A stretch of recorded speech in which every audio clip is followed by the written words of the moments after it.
Hey you guys, so I'm just canning chicken right now, and I thought I'd just bring you guys along with me and show you step by step how to can chicken.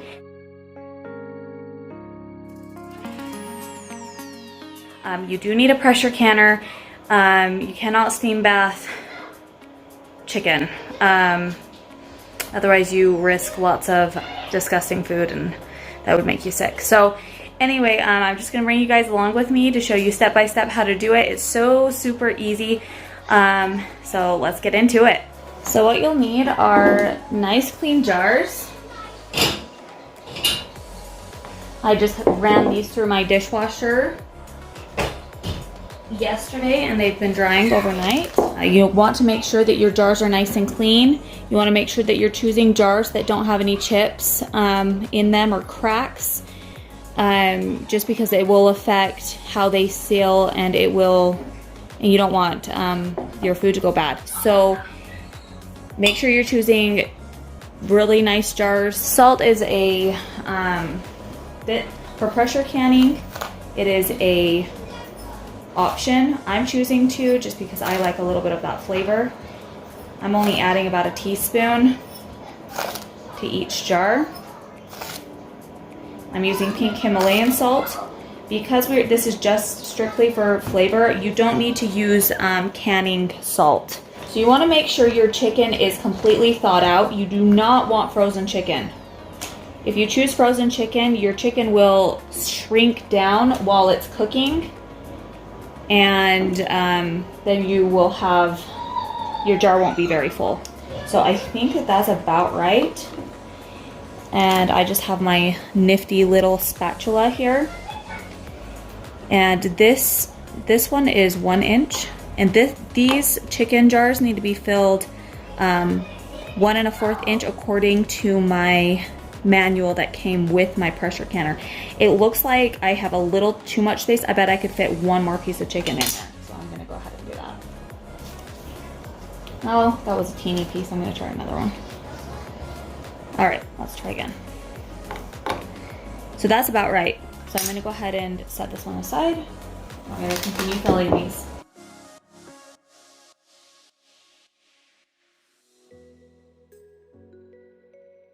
You wanna make sure that you clean the rims of your jars in case any residue from the chicken or from packing has gone on the rim, because it will prevent your jars from sealing properly. So you go ahead and just I've just wetted this paper towel with some water. I'm just wiping sort of the inside here and the outside, as well as the rim part.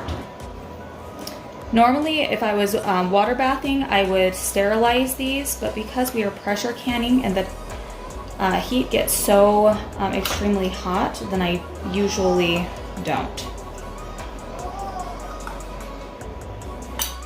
And you're gonna tighten these finger tight, meaning you don't want it super tight. You're just gonna go around, and then once you feel a little bit of resistance, you stop.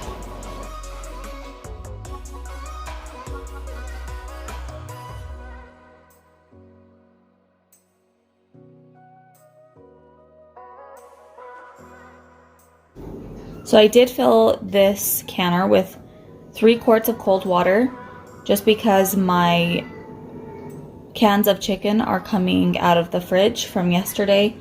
I just added a splash of vinegar.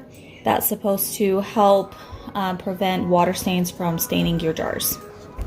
So because these kind of had time to settle in my fridge, I've gone ahead and kind of shook them up, just because you don't want it compacted. You want them to be able to, you want the chicken to be able to heat up evenly and cook as it's processing. I only have 5 jars to put in right now, and then I'll do another processing of my other 5 jars.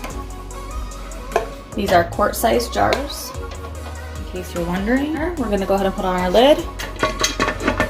These lids can be kind of finicky. You kind of have to find the right place where it goes on. There you go. And then you're just going to line up your arrows over here. Let me show you that. So this is the arrow I'm talking about here. You're gonna line up this piece with this piece, and you'll kind of feel it lock into place. There you go, that's locked. Now all we need to do is turn on the heat. You're gonna turn it to a relatively high heat, which is about there for me, I would say. As soon as this pot starts to steam from here, we will put on a timer for 10 minutes. Let it exhaust steam for 10 more minutes, and then we can put on our weight. So you guys see the steam coming out of here, how it's pretty steady. I'm gonna go ahead and set a 10-minute timer, and then we'll come back and we'll put on the weight. Okay, so it's been 10 minutes. I have my 15-pound weight that I'm going to put on this exhaust pipe.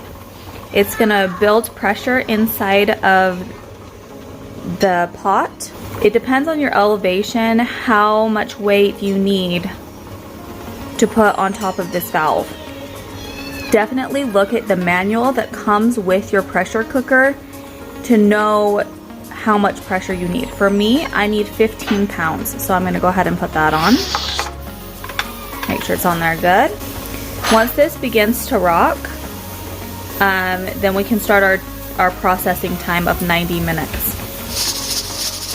So we're gonna go ahead and start our 90-minute timer now that this is rocking. And it will continue to rock like this until we pull it off the heat. All right, you guys, so it's been 90 minutes. We're gonna go ahead and turn off the heat, number one. And we're gonna remove it from this burner and move it over here where it's to a burner that's cool, so that it can cool down and can begin letting out the pressure.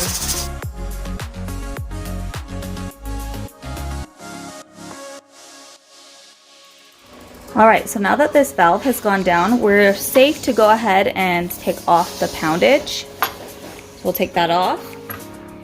And you are safe to open this. It is going to be very hot. So you're just going to twist it the opposite way.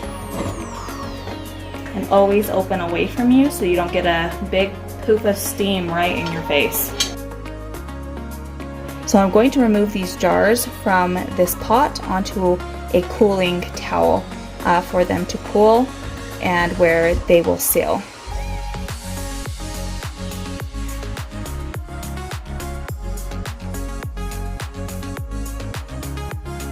You can see that the button is still raised up on the flats of each of these jars. As they begin to cool, then that will get suctioned down and you'll have a sealed jar. I hope you guys enjoyed this video. Please like and subscribe, and we'll see you guys next time. Bye.